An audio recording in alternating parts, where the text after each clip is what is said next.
Yeah, how was some of the stories we were being told of the pre-Bukele days? Probably, you're going there one way trip.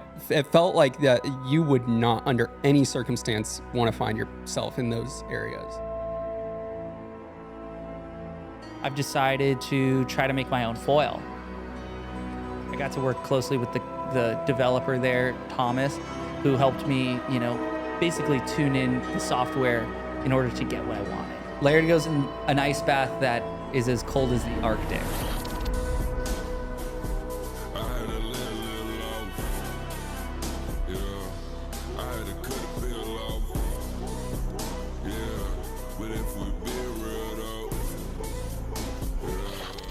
It's been a while since we just us two sat down. I think it's been since maybe that last Jaws Swell recap. But since then, we've had some pretty darn insane guests. We had Dave, Jesse Richmond, Brett Lickle, Cash Brazola. So yeah, do you have any highlights from any of those conversations? I think all of them in their own unique way. I mean, just to highlight what I love about all of them is, Dave Kalama is just still such a G, and he's in his shaping side of things been developing these amazing downwind foil boards and everything. And it's just so interesting to hear the lore of early Jaws days. I mean, I think we just want to get anyone on the podcast that can talk about the old days like that. But then, he's just one of the ultimate Hawaiian watermen. And a little reference to him, he's in fact 50% Hawaiian. So it's just, and his dad's 100%. So it's just super cool to see someone like him that is just still such a relevant figure in water sports, and especially in foiling. He's a real legend in it. And then, with Jesse Richmond, someone we grew up with kiting and one of the king of the airs. And, it's just fascinating to learn about a guy that wants to be a bird so badly. He'll fly like 100 feet in the air. And the stories of him breaking both his legs at king of the air multiple times is like pretty heavy. And, with Cash, I just love the way he rides waves on a wing. It's just bridging the gap between stylistic surfing, but then the performance and innovation of a foil and a wing. And, I think one thing that, if there's one thing I want to replicate what he's done, it's, go ride a wave at J Bay like he did. I mean, that's like a 10 out of 10 experience. And then, we had Brett, and Brett, right, was just like, gosh, he's the ultimate storyteller. So funny. And I think all these guys we should probably get on again. Oh, 100%. I feel like, yeah, like you were saying, I think the most special thing to me getting these guys on is just getting that early perspective, because we saw it. I mean, we saw them in person sometimes, but we were little kids and we saw their movies. And that's kind of, we base so much of our life, like growing up around those, and that was just our perspective. And to get maybe the behind the scenes look into really what was happening during that time. I mean, they did a pretty good job at documenting it, but just insane job. Yeah. I feel like we have that three-dimensional view where we've heard the same story like 5 different times getting these guys on, but every time they offer a unique perspective that adds another layer. And it definitely gets me hyped up to, I don't know. I think there's probably a documentary in there somewhere at one point. They do tell it from their own perspective, and telling any story from someone else's perspective is like, it's fascinating, interesting. And I had kind of a revelation the other day. I was like, because of those guys, I'm literally who I am. Like, I am the best example of a product of my environment, and maybe you feel the same way about yourself, but for sure. Yeah. I mean, you feel like, I'm like, gosh, like to a fault, in a way you follow their footsteps until, eventually you got to make your own. And that's when, it gets a little more nerve wracking, or you question yourself because there's no longer just, the heroes that you idolize to continue following in. But everyone has to take their own path eventually. Yeah. And, yeah, I mean, I just think back to when we were growing up. I feel like we each identified with a certain member of the group. I feel like you definitely were drawn towards Laird, and that he, he had an air of professionalism about him. He was really like, I don't know, how would you describe early Laird, and why did you maybe identify with him versus, I mean, I know you liked all the guys, but I feel like you were really in on the Laird camp. I mean, yeah, I think it was like, something with Laird is the fact that he just seemed bigger than life. And he almost seemed fictional in a way. Like he was a superhero, and I think if there was the Justice League or something, he would have been Superman in a way. And I think a lot of it too is the films were totally centered around him as It's well. true. Yeah. And so back then, no internet really. And so the exposure was really to Laird. And everyone was always talking about how incredible and insane Laird was. I mean, it was the talk of the town always. And, even if you reference a lot of the guys in the strap crew, they were always pointing to Laird as kind of the unofficial sort of Ringleader. And he was without a doubt, the one that wanted it the most out at Pe'ahi in terms of how big could you ride, how deep could you go, how powerful. And, I haven't really been a big person my entire life. Like if he stands, over 6'2" or 6'3", I'm barely breaking 5'8", and so maybe there's just some subconscious thing where it's like, being a little kid, you want to be as big as possible in terms of like, your confidence and, even your physical stature. And so I looked at Laird as being kind of that guy, like, I want to be like Laird. And yeah, I mean, I still want to be like Laird. I don't know if you recently saw one of his workouts. I mean, he seems to be a step ahead of everyone else. Yeah. Are you talking about the one with the head thing? The weight? That was sick. Yeah. He had and that's what Formula One drivers do, but I think they do it from a fixed position. And Laird, Laird once told me, when you're on a really big wave, you got to put your fingers out wide. And when you put tension in them, it'll stiffen your whole body and you'll become rigid. And when the wave hits you, you'll be solid. I remember him telling me that. And so I could see like this nuance of his fingers really gripping wide. And who knows how much weight he had. In my mind, I'm like, that's probably 30 pounds because who else would put 30 pounds, and whip it around their head. And Jeez. It's funny. I have another story that a Laird lore, whether it's totally true, but it's like a myth. Anything Laird does, it's myth in a way because it's like, did it happen? And it probably did happen, and it probably was gnarlier. Yeah. Because a lot of the details it was probably underplayed. When you see him, he's like whipping this thing. Dude, he looked like a grizzly bear. I know. Like he looked. That's what I'm saying. What is he training for? He's training for life, Ridge. I love it. And I mean, I think Laird is still riding giant waves somewhere, especially, back on his home on Kauai, I'm sure. But just in general, I think he has been traveling to different places, but he has a no film policy.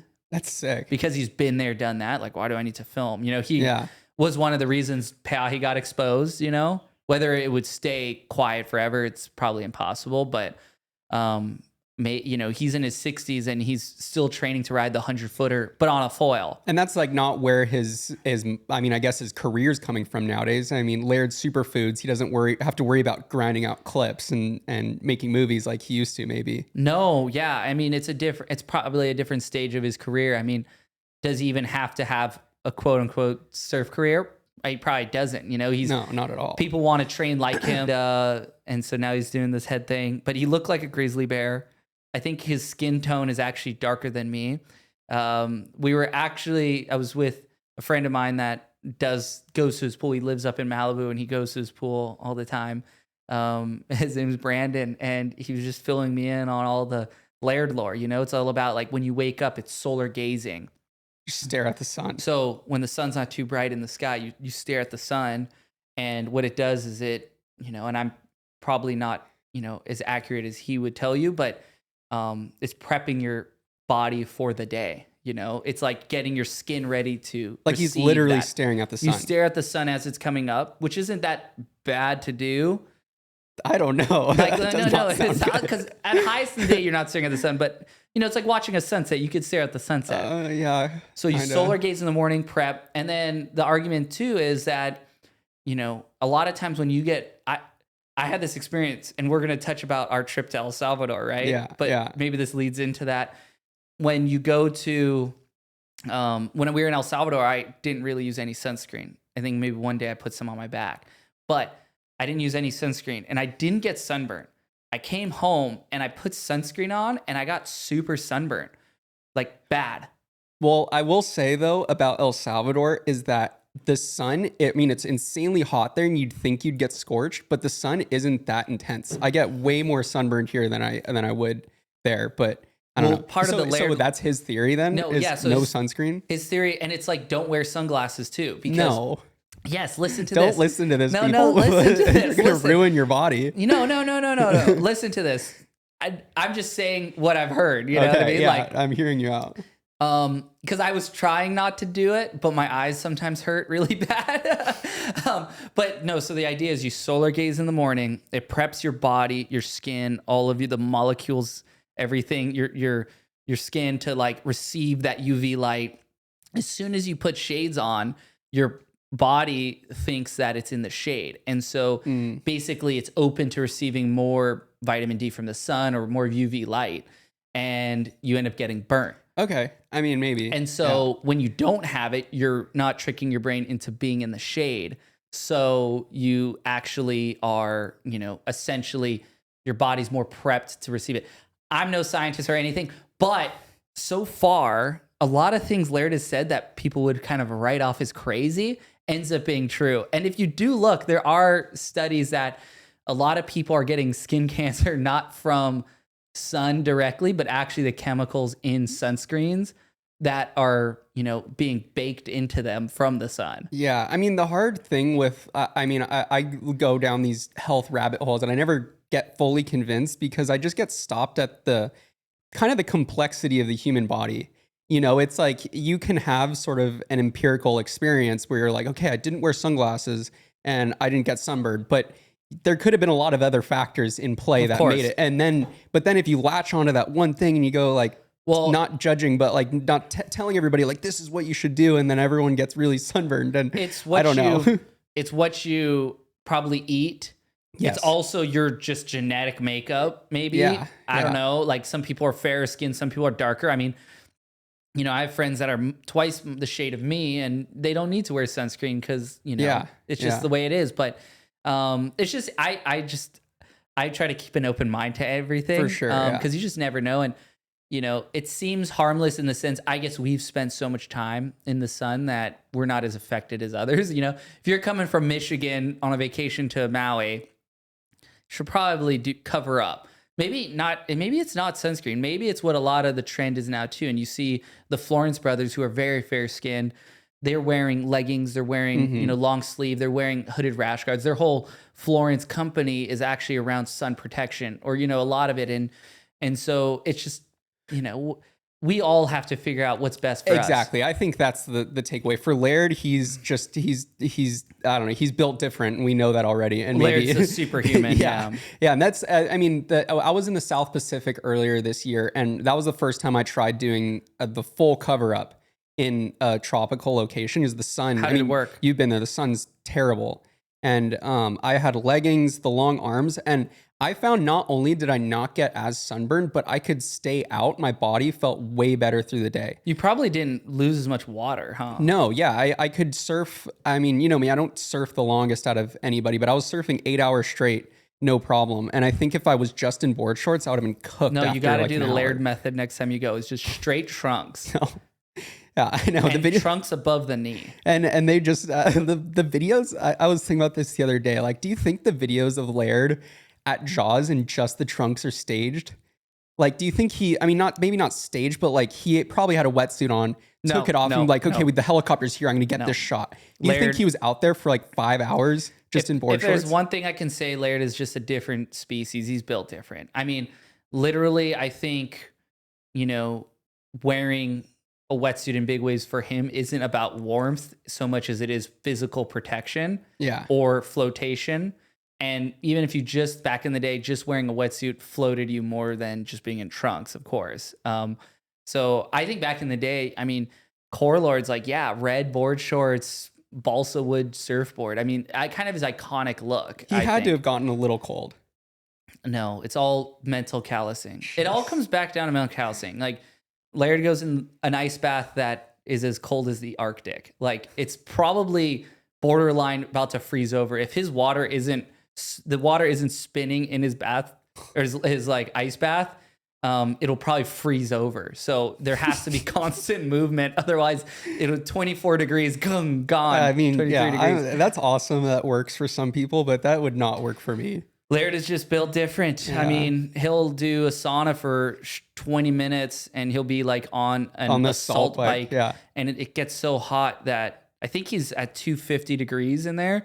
And he'll have mittens on his hands holding on and doing the thing. No seat, by the way. So there's nowhere to sit. You're just standing the whole time. And I don't know if he's doing the full 20 like that, but he's just a beast. That's crazy. And then growing up too, I mean, it's interesting. Like I said, you were gravitating more towards identifying with Laird, and I, on the other hand, was kind of like, between Laird and Robbie Nash. Yeah. Depending on the season. But those guys were at a similar spot, you know, they were like kind of the figures of their respective categories. And they were like, they had even similar, you know, they were very similar, even though if you ask them, they'd consider themselves quite different. Yeah. But they are just the kings of their castles. Yeah. And then I, on the other hand, I gravitated more towards our friend Rush. Yep. And I think that it's interesting, like whether it's a nature or nurture thing, because I think as we grew up, a lot of people argue that you grew into that sort of Laird, Robbie Nash type figure, you know, and I wonder if it's because that's just how you were, or it's because you really just decided that Laird was your favorite versus perhaps I'm just a product of my environment. Yeah. I think. Okay. So it's more of a nurture thing. For sure. Yeah. I think, and then, I mean, it's not like I discounted any of the other strap crew guys. There was always things that I took away from each one that I was like super inspired by. And I don't believe you have to be a favorite of just one to, you know, be, you know, favorite someone else too. Like with Rush, I mean, he was the blueprint for all the aerial strap surfing and, you know, even the foiling with his flips, that he was the first guy to do multiple flips on a single wave and all that. So each guy I definitely pulled through. Like even we were talking about Brett, who's probably of all the guys, you know, maybe the one that was the least innovative on the trick performance side, but he was the inventor. Yeah. And he was the innovator in the group, probably the biggest of all of them. Like he was kind of the mad scientist that was like kind of making their dreams come true too. So I always was inspired by Brett because I was like, gosh, like the ultimate dream would be to be a world champion athlete like Robbie Nash, win 24 world titles, be the best big wave surfer, best waterman on the planet like Laird, and then, you know, be an inventor where you can create the sports you're riding and innovate, and then be a filmmaker and be able to capture and tell a cool story. Because it's not about like, hey, look at me, how great I am. It's more about trying to encapsulate and share the experience that you found was so incredible. You know, I think that's more, it's about sharing the experience more than like, ooh, look at me sort of thing. Yeah. And also, again, it comes back down to the upbringing. It's totally that, because you're like, okay, they were innovators and inventors. They were winning world championships. They were the greatest of all time in riding big waves. And they were making the sickest films that we'd watch on cassette and then DVD until the, you know, until they broke. Yeah. So, I mean, I guess essentially I'm filling in all the boxes of what they were doing. I'm like, yeah. Yeah. I guess what I was getting at is I feel like for me, it was more of a nature thing, like how I perhaps identify more with Rush, because he didn't really say a whole lot in the movies. You know, I mean, soft-spoken. He was really soft-spoken. I really liked that he kind of let his writing do the talking, and he never really, at least, you know, it never seemed like he was wanting to take credit for anything or do attention. He's just like, I'm just going to go out and surf. That's true. And then now, you know, I really respect the fact that he did all that crazy stuff.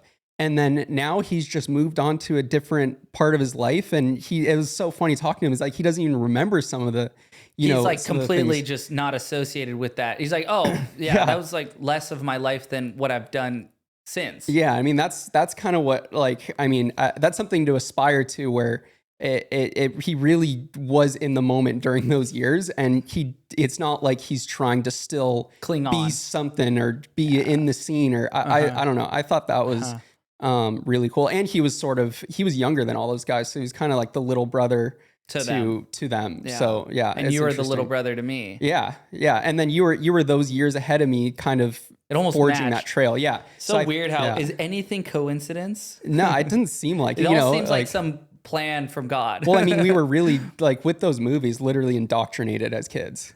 Well, there was nothing like for us, this is why I think nowadays it doesn't well, I think it still matters a lot, but you know, it's so important community, right? Because Yeah. we grew up in the most epic community ever in terms of what we would soon become or do, right?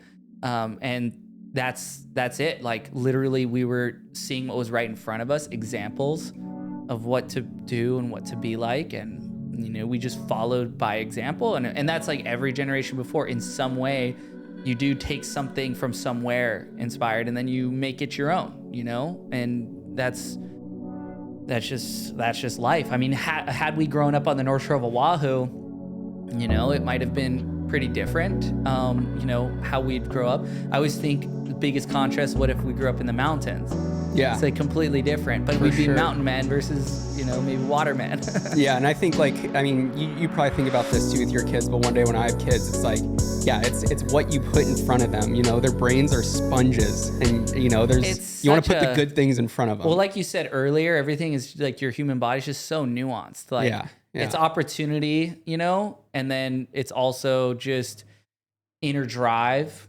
You know, in order to do what we do on the water, you have to have a lot of drive and relentless pursuit at it, because it's a lifelong pursuit. Doesn't happen overnight.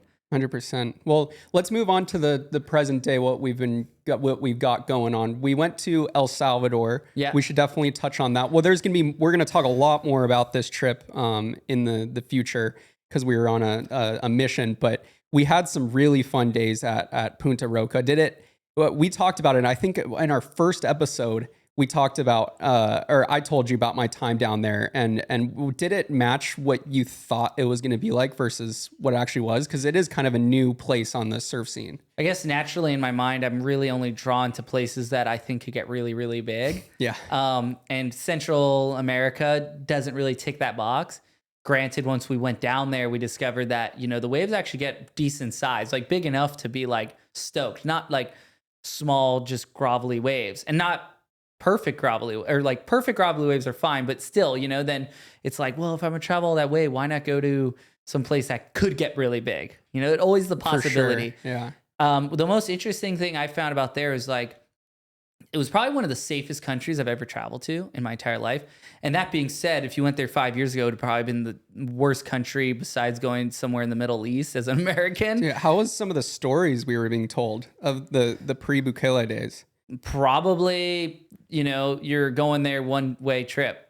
That's what it sounded like. I mean, especially if you go to some of the more remote places that we were going, you know, it felt like that you would not under any circumstance want to find yourself in those areas. Yeah. Back then. Well, and so it felt the safest I've ever felt anywhere. Didn't see, you know, and of all kind of like, you know, third world countries, I think they're an emerging country out of that because of what their president is doing and everything. And their airport is super nice. I mean, everyone was really nice down there too. Like the welcoming from the locals and just even non-surfing locals were super cool. And, you know, that's why you can never judge a place based off of a few bad seeds. And I mean, they had a lot of bad seeds back in the day. Yeah. Yeah. But nowadays it feels like, in a way, like new Bali, because just when you're down there, the food's insane. They have these epic like little properties, but there's no crowd yet. Yeah. Like it's super chill.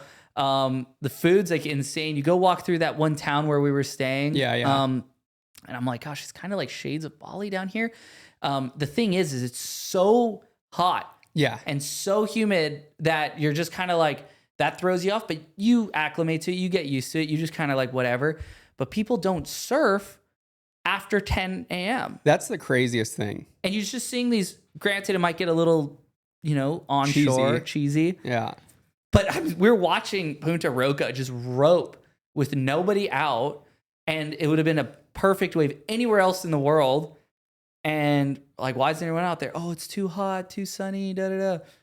And that's when we decided to surf. I know we surfed maybe with other people like 4% of the time. We were just us for, a few really long, good sessions. Granted, it was kind of like it was a mental callousing exercise. Yeah. Because every once in a while you'd come in and just drink an entire thing of water or electrolytes or something, just to like stay hydrated.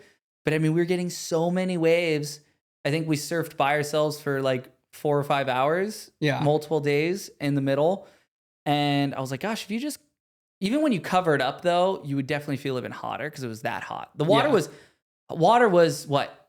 80 85, something, yeah, 85 like degrees. Yeah. It was literally a hot tub. Same temperature as the air. So you're like cooking in the air. No, it was like 100 degrees. Well, in the it air. felt like 100 because of the humidity. True. But you're just already cooking, and then you're like, finally, I get to go in the water, and then you're just as hot. But what are you willing to sacrifice for good waves? Well, that's the thing. I mean, we were surfing the midday window, and I would almost, I would almost argue that I would rather surf conditions like that where you could just get more waves. I mean, I know Punta Roca morning time it's an unbelievably good wave, superior to when we were surfing it. I mean, just I feel like in those few sessions we had, I probably improved faster than I would have this entire summer on Maui trying to chase dribbly little waves. So. Well, and then remember, that was a thing. We weren't just trying to surf there. We ended up getting that crazy foil day.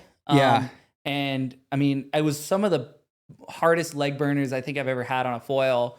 And luckily we brought 2 types of foils. We brought, the normal 700 surf foil front wing, but then I brought the big wave one, the 400, because the swells were going actually pretty fast, and they had to be 20-foot swells maybe. I would say so. And we were on the big wave flow, and we were maybe riding swells for over 2 minutes, maybe longer, 3 minutes. Yeah, it was that area where it seemed like a shoal went really, really like far out to miles, and it just peaked up those waves, and they would break a little bit, but it was kind of foil, but it would like reform, and there was a lot of power to them, which was something unique to Central America to me, like this like force, and it was like, gosh, it was like when you ride a small foil like that, you're trying to balance, your quads are getting pretty like fired up, and it was like snowboarding, just like putting it, I want to say rail on rail, but wingtip to wingtip, just gosh. And no one was around.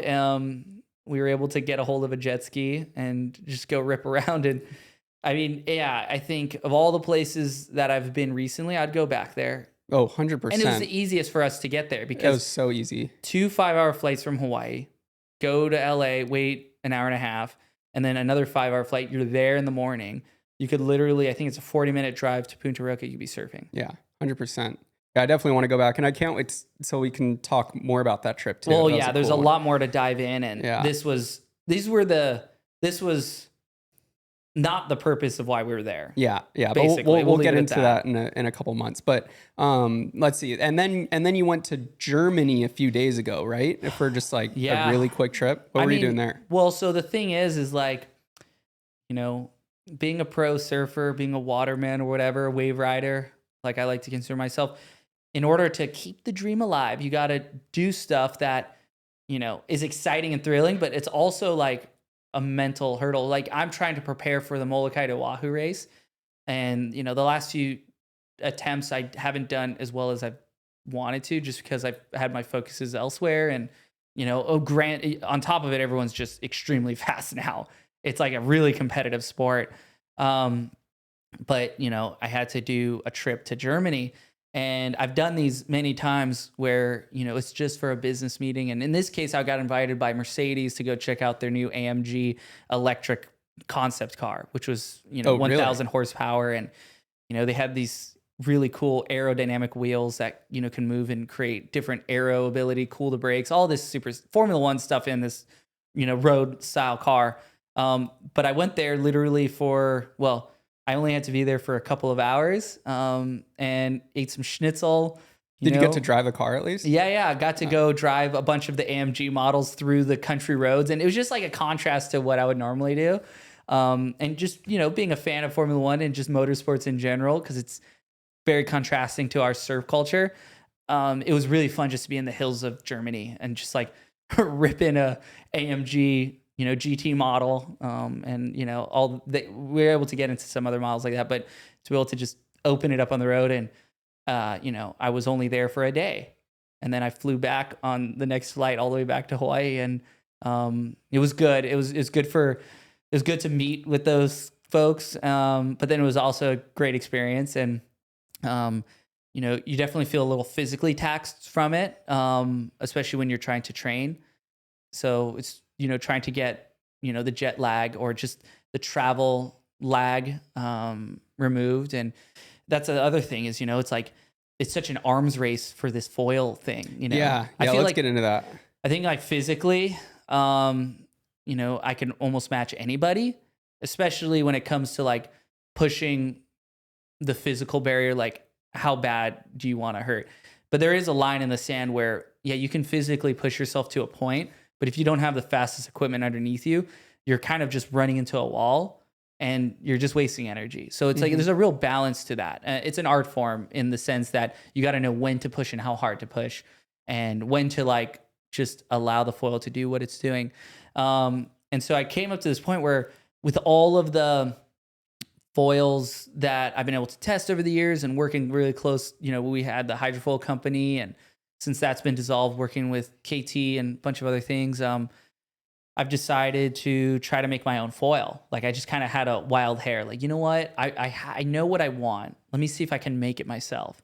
And with no other knowledge than what I like, I took the same program, Shape 3D, that I use to design big wave boards, or all my boards in general, most of them when I'm trying to make little adjustments from my hand shapes, and made a foil. So, it was really rad because the software does have the capability of making foils, and I got to work closely with the developer there, Thomas, who helped me, basically tune in the software in order to get what I wanted. And so actually, if you want to grab that right there, Ridge, that's the foil. Sick. Do you want it on camera? It's fine because that's like V1. I'm already on V5 and it looks different.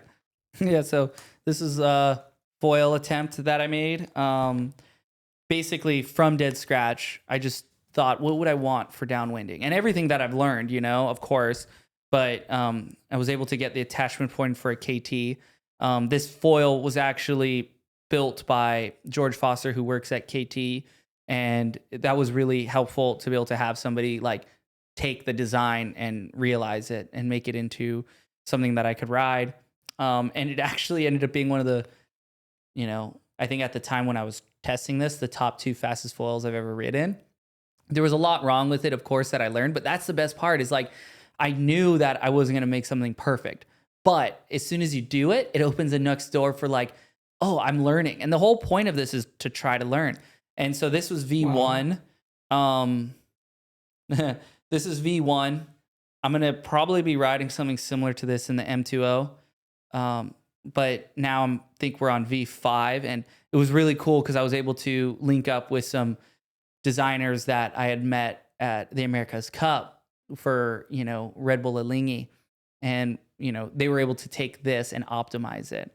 So using this sort of as a base, and, I actually haven't tried that optimized one yet. It's being built right now, and I'm hoping it's going to be the fastest foil that I've ever ridden.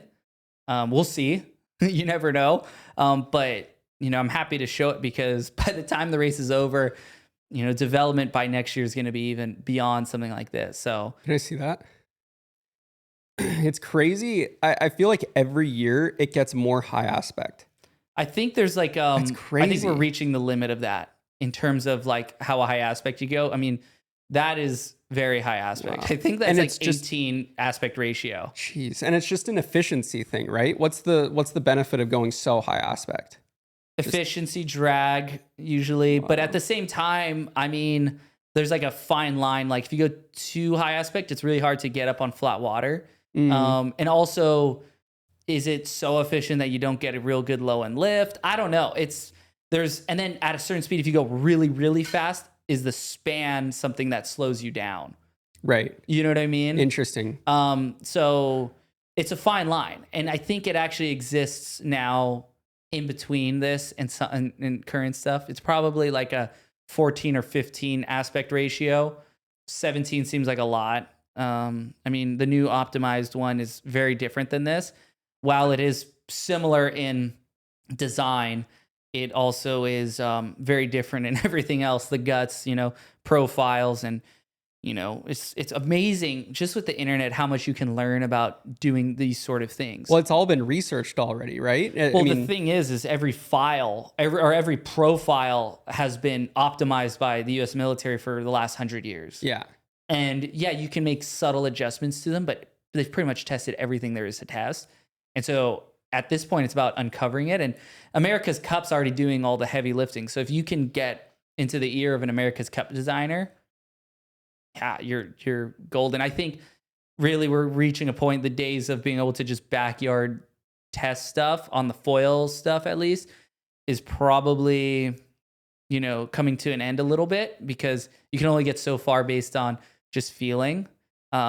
Whereas, this was built purely just off of thought and feeling. Wow.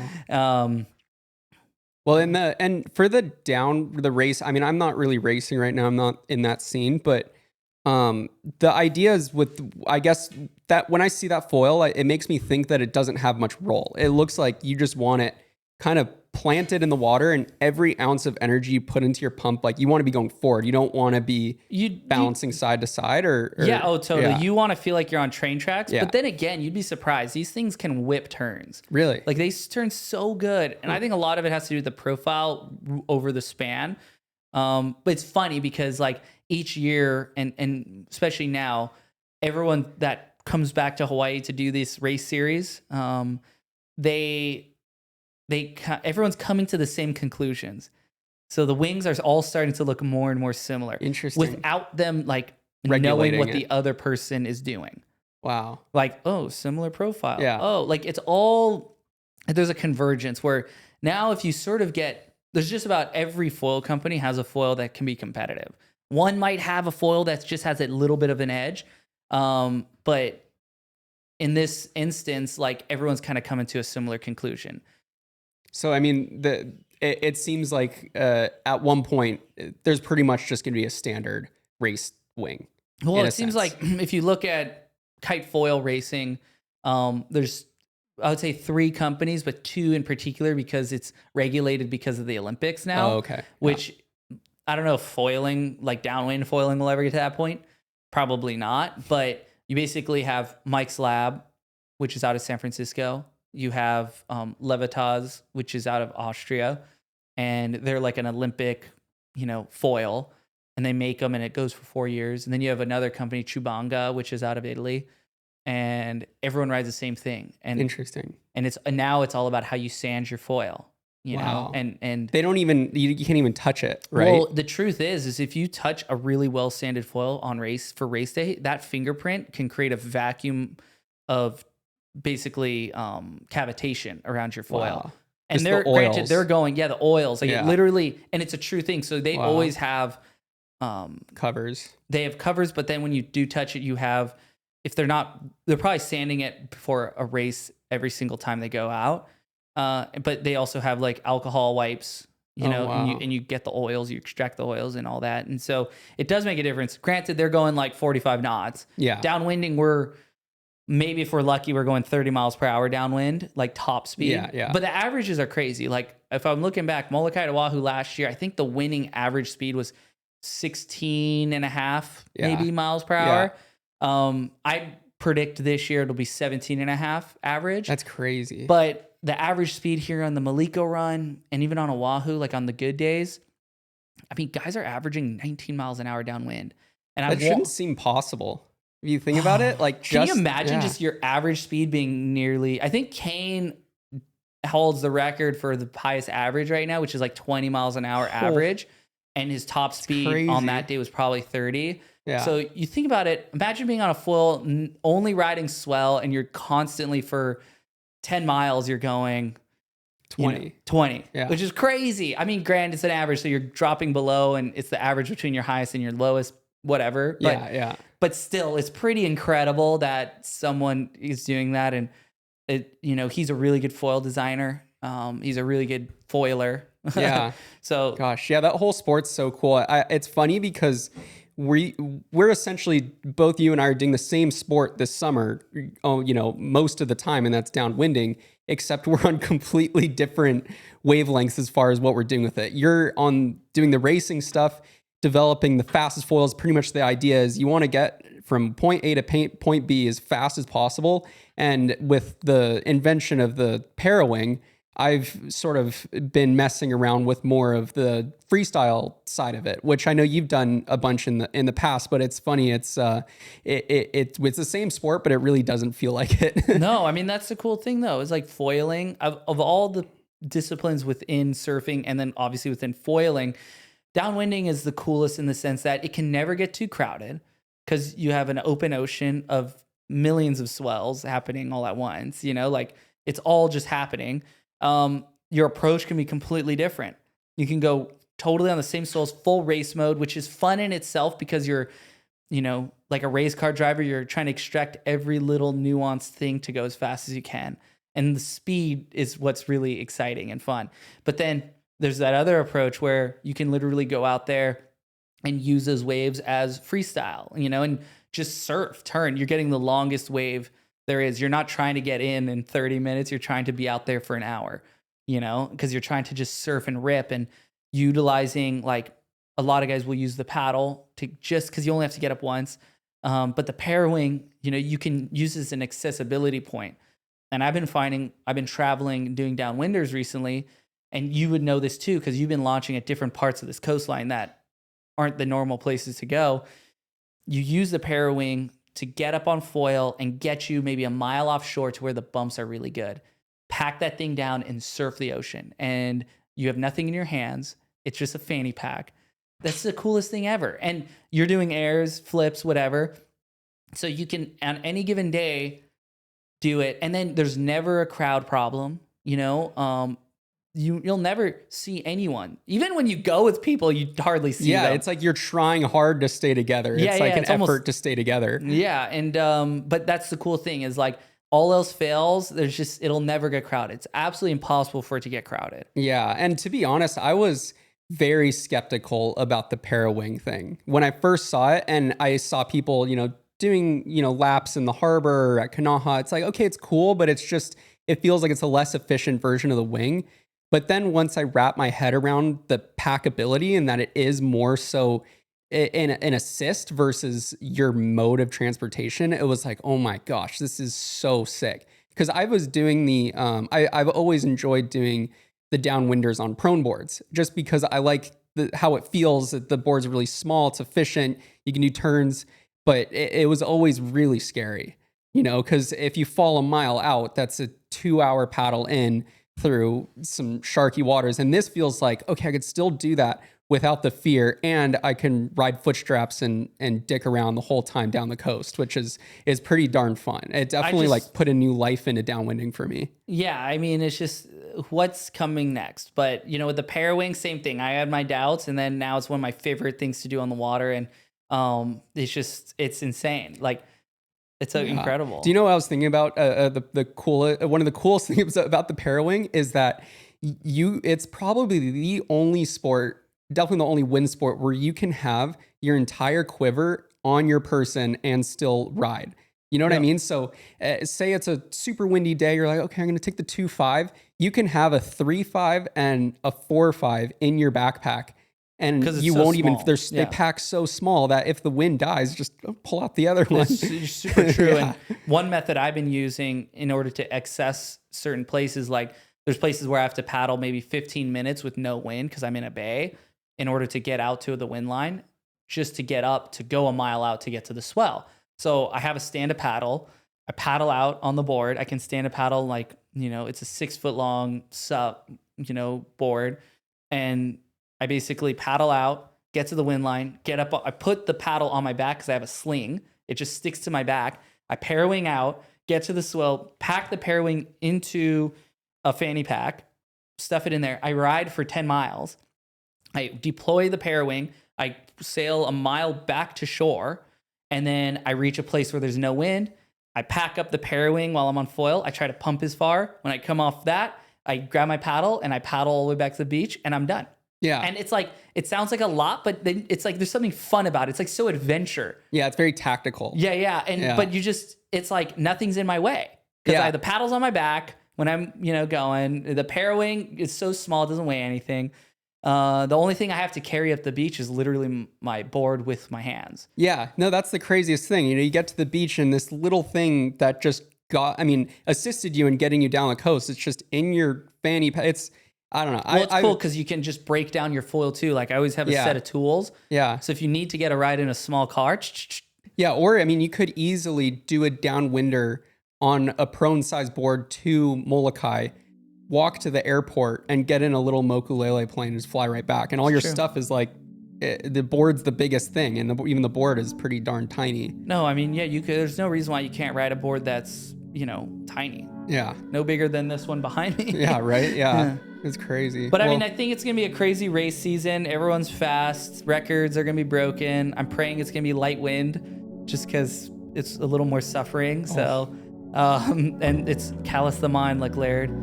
So we'll have to come back with an update on how that all goes. Yeah, we will. And we got some good guests coming on too that I think you guys will be stoked on. So stay tuned. We'll be back soon. Mahalo.